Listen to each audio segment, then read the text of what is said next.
Mahabharat episode 9। Amba बदला लेने की प्यासी है अंबा। निराशा से निराशा की ओर, हताशा से क्रोध की ओर, क्रोध से क्रोध की ओर, क्रोध से प्रतिशोध की प्यास की ओर बढ़ गई। वह जगह जगह जाकर किसी ऐसे व्यक्ति की तलाश करने लगी जो भीष्म को मार सके, लेकिन भीष्म के पराक्रम के कारण कोई भी उनसे युद्ध करने को तैयार नहीं था। दूसरा पहलू यह है कि जब भीष्म ने कभी विवाह न करने की प्रतिज्ञा ली और खुद को बधिया कर लिया, तो शांतनु ने कहा था, आज तुमने मेरे लिए जो किया है उसके लिए मैं तुम्हें आशीर्वाद दूंगा। इन 18 वर्षों में मैं ब्रह्मचारी रहा हूं और मैंने तपस्या की है। मैंने अपने अंदर जो भी पुण्य अर्जित किया है, जो भी ऊर्जा मैंने अपने अंदर एकत्रित की है, मैं उसे एक आशीर्वाद बनाऊंगा और आपको अर्पित करूंगा कि आप अपने जीवन में अपनी मृत्यु चुन सकते हैं। आप चुन सकते हैं कि आपकी मृत्यु कब होगी। उसके इस आशीर्वाद और वह जिस तरह का योद्धा था, उसे देखते हुए कोई भी उसका मुकाबला करने को तैयार नहीं था। भीष्म ने परशुराम से युद्ध किया, तब अंबा परशुराम की खोज में निकल पड़ी।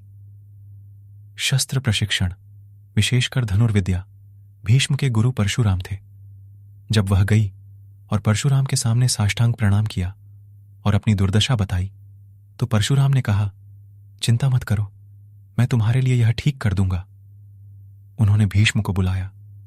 भीष्म ने आकर साष्टांग प्रणाम किया। परशुराम ने कहा, बस आपकी प्रतिज्ञा बहुत हो गई, बस इस महिला से शादी करो। भीष्म ने पहली बार कहा, आप मेरे गुरु हैं, यदि आप मुझसे अपना सिर काट लेने को कहें तो मैं ऐसा कर लूंगा, परंतु अपनी प्रतिज्ञा तोड़ने के लिए मत कहिए। मैंने ऐसी प्रतिज्ञा ली है जिसे मैं तोड़ नहीं सकता। लेकिन परशुराम अवज्ञा के आदि नहीं है, वह आज्ञाकारी आज्ञाकारी है।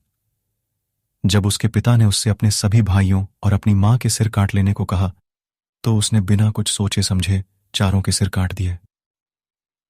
उसके पिता उसकी आज्ञाकारिता से प्रसन्न हुए और बोले, वर मांगो, आप क्या चाहते हैं।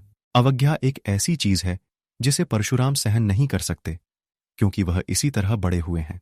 जब उसने देखा कि भीष्म आज्ञा मानने को तैयार नहीं है, तो वह क्रोधित हो गया और उन दोनों के बीच द्वंद्व हुआ, एक असाधारण द्वंद्व। लेकिन परशुराम ने भीष्म को वह सब कुछ सिखा दिया था जो वह जानते थे, और उन्होंने पाया कि वह उन्हें हरा नहीं सकते थे। उन दोनों में कई दिनों तक कड़ा संघर्ष होता रहा, और जब उन्हें पता चला कि कोई भी विजेता नहीं हो सकता, तो परशुराम ने अपने हाथ खड़े कर दिए और अंबा से कहा, तुम्हें किसी और को ढूंढना होगा। कार्तिकेय हस्तक्षेप करते हैं। अंबा हिमालय क्षेत्र में चली गई और गहरी तपस्या में चली गई। वह बर्फ से ढकी चोटियों पर बैठ गई और शिव के पुत्र कार्तिकेय, जो एक महान योद्धा है, को पुकारते हुए गहन साधना की स्थिति में चली गई।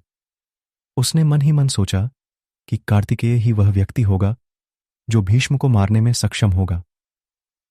उसकी तपस्या से प्रसन्न होकर कार्तिकेय प्रकट हुए, और जब उन्होंने कहा, तुम्हें भीष्म को मारना होगा, तो उन्होंने उत्तर दिया, मेरे वध का समय समाप्त हो गया है। यदि आप यह नहीं जानते हैं, तो कार्तिकेय दक्षिण की ओर आए और न्याय की तलाश में उन सभी चीजों का वध करने लगे जो उन्हें अन्याय के रूप में दिखाई देती थीं। वह उस स्थान पर आए जिसे अब कर्नाटक में सुब्रमण्यम के नाम से जाना जाता है। आखिरी बार उसने अपनी तलवार धोई और कहा, इस तलवार से फिर कभी खून नहीं निकलेगा। उन्होंने हिंसा छोड़ दी और पहाड़ पर चले गए, जिसे आज कुमार पर्वत के नाम से जाना जाता है, और वहीं उन्होंने अपना शरीर छोड़ दिया। अशरीरी अवस्था में जब अंबा ने उसे बुलाया, तो उसने कहा, मैं भीष्म को नहीं मार सकता, लेकिन तुम्हारी दुर्दशा और तुम्हारी भक्ति को देखकर मैं तुम्हें आशीर्वाद दूंगा। उन्होंने उसे कमल की एक माला दी और कहा, यह माला लो, जो भी यह माला पहनेगा वह भीष्म को मार डालेगा। अब दिल में बड़ी आशा लेकर अंबा एक बार फिर इस माला को अपने हाथों में लेकर चली गई। ये मालाएं उसके लिए हमेशा एक आपदा रही हैं। पहली बार जब उसने माला ली तो कुछ और ही हुआ। एक बार फिर उसने एक माला ली, एक कमल के फूल की माला, और एक शहर से दूसरे शहर, गांव से गांव तक घूमती रही। क्या कोई है जो इस माला को पहनने और भीष्म को मारने के लिए तैयार है? लेकिन कोई भी आदमी उसे छूने को तैयार नहीं था। माला के साथ उसकी यात्रा जारी रही और वह पांचाल के राजा राजा द्रुपद के दरबार में पहुंची, जो भारतवर्ष का दूसरा सबसे बड़ा साम्राज्य था। लेकिन द्रुपद अंबा के आसपास फटकना भी नहीं चाहते थे, क्योंकि अब तक अंबा की ख्याति हर जगह फैल चुकी थी। वह एक भूत की तरह भीष्म के खून की प्यासी होकर एक गांव से दूसरे गांव, शहर से शहर घूम रही थी। जब द्रुपद ने उसे देखने से इनकार कर दिया, तो पूरी हताशा के कारण उसने इन कमल के फूलों को द्रुपद के महल के एक स्तंभ पर लटका दिया और एक बार फिर निराश और उदास होकर सीधे हिमालय चली गई। ये कमल के फूल ताजे बने रहते थे और द्रुपद इस माला से इतना डरते थे कि किसी को भी इसे छूने नहीं देते थे। वे हर दिन दीपक जलाते थे और माला की पूजा करते थे, लेकिन कोई भी उसे छूता नहीं था, कोई भी उससे कुछ लेना देना नहीं चाहता था।